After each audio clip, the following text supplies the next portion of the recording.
Il se passe quoi entre nous les Africains? J'ai l'impression que la race noire est la plus critiquée et la plus indexée qui existe.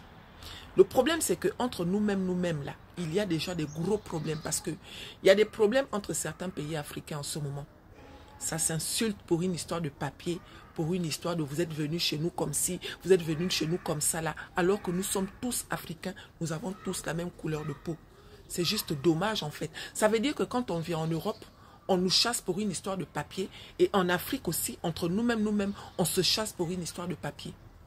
Ça fait mal, hein, sincèrement. Aujourd'hui, la majorité des femmes africaines disent qu'elles ne veulent plus se mettre en couple avec des hommes africains. Pourquoi? Parce que selon elles, les hommes africains ne sont pas bien. À côté de ça, les hommes africains aussi disent qu'ils ne veulent plus se mettre en couple avec les femmes africaines. Pourquoi? Parce que les femmes africaines ne sont pas bien. En faisant ça, vous avez déjà donné le pouvoir aux autres. Ce que vous critiquez chez vos frères là, les autres, qu'est-ce qu'ils vont faire? Ils vont faire pire que ça. Parce qu'ils savent qu'entre nous-mêmes, on ne s'aime pas. Moi, je ne sais pas si vous vous rendez compte. Hein. Aujourd'hui, quand tu vois les Africains parler des autres Africains, c'est toujours en mal en fait. On va dire que les Béninois sont comme ci, les Congolais sont comme ça, les Camerounais sont comme ci, les Gabonais sont comme ça, les Ivoiriens sont comme ci, toujours en mal. Et pourtant les autres, ils sont solidaires, quel que soit ce qu'ils traversent. Essayez de revoir cette situation parce que nos enfants sont en danger. Hein. Je ne sais pas si vous vous rendez compte en fait.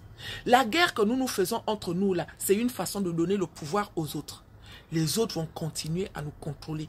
Les autres vont continuer à nous manipuler. Les autres vont continuer à nous téléguider. Pourquoi? Parce qu'ils ont tout de suite compris qu'entre nous-mêmes, on ne s'aime pas.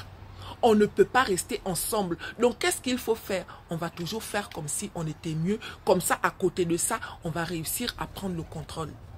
Les autres nous contrôlent. C'est à cause de nous.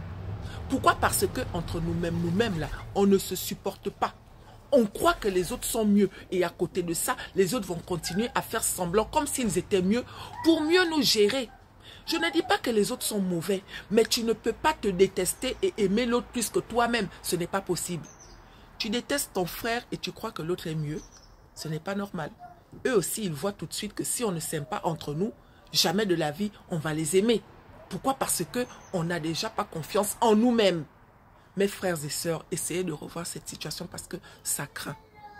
On va parler de nos frères qui passent par la Méditerranée. Beaucoup de nos frères qui abandonnent leur pays d'origine. Combien de nos dirigeants ont pris conscience en fait que si les enfants partent de leur pays pour aller s'immigrer ailleurs, c'est parce que ça ne va pas. Ils s'en foutent, hein. Ils ne font rien pour empêcher les jeunes de partir. Ils ne trouvent pas des boulots, ils ne font pas ce qu'il faut. Le pire, c'est que quand nos enfants sont coincés dans la Méditerranée, c'est toujours les autres qui viennent nous sauver. À côté de